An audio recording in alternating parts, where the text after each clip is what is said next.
आज लेके आई हम आप सब लोगन के बीच में बेटी विवाह गीत।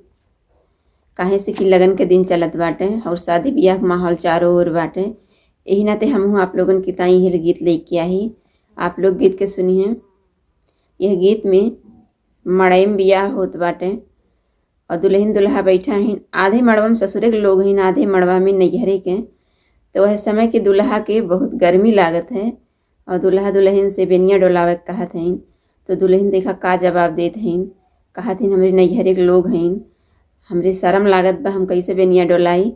तो इतना सुनकर दुल्हा उठ के भागे लागत हैं और गीत में भागे लागत हैं। और गीत के माध्यम से आप लोग सुनिए कि दुल्हन आगे का जवाब देते हैं। तो जैसन भी लगी कमेंट में अपन राय दी है। चैनल को लाइक सब्सक्राइब शेयर करिए। चलें सुना जाएगी। चम चम चमकई बाबा कै बखरिया, मड़े में बैठई सब लोग जी।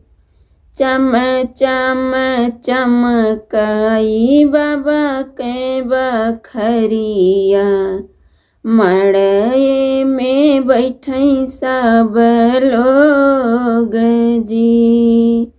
आधे मड़ुआ बैठे भैया से भतीजवा, आधे में ससुरे के लोग जी। आधे मड़ुआ बैठे भैया से भतीजवा, आधे में ससुरे के लोग जी। चम चम चमकई बाबा कै बखरिया, मड़े में बैठई सब लोग जी। चम चम चमकई बाबा कै बखरिया, मड़े में बैठई सब लोग जी। आधे मड़ुआ बैठे भैया से भतीजवा, आधे में ससुरे के लोग जी। आधे मड़ुआ बैठे भैया से भतीजवा, आधे में ससुरे के लोग जी। मड़े से बोलाई दुल्हे कवने रामा, सुना धनायर जय हमारे जी। मड़े से बोलाए दुल्हे कवने रामा, सुना धनायर जय हमारे जी।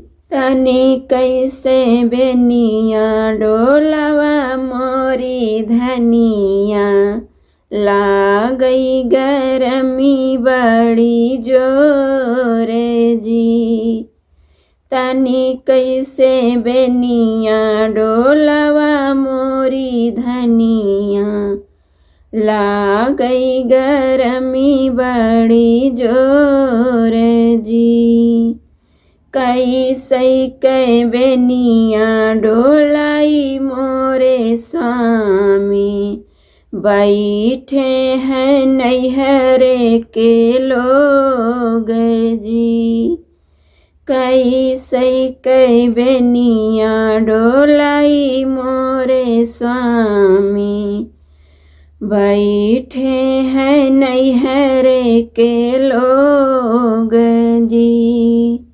आधे मड़ुआ बैठे भैया से भतीजवा, आधे में ससुरे के लोग जी।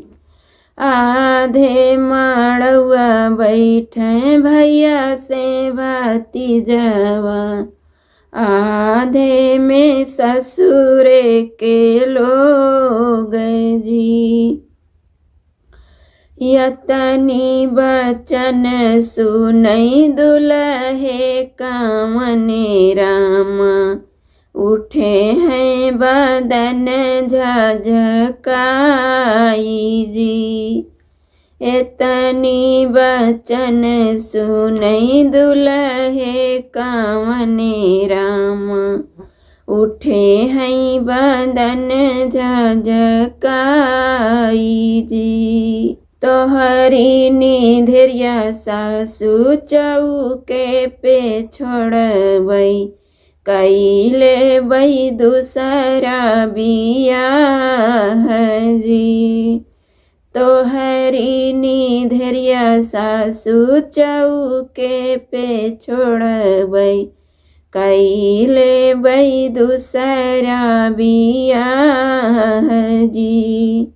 ऐसन दुल्हन साथे हम नाही रहबै। ऐसन दुल्हन साथे हम नाही रहबै। मड़े में दिहली जवाब जी। यतनी बचन सुनई बेटी हो कावन देई। उठी है चुनरिया झझकाई जी। एतनी बचन सुनई बेटी हो कावन देई।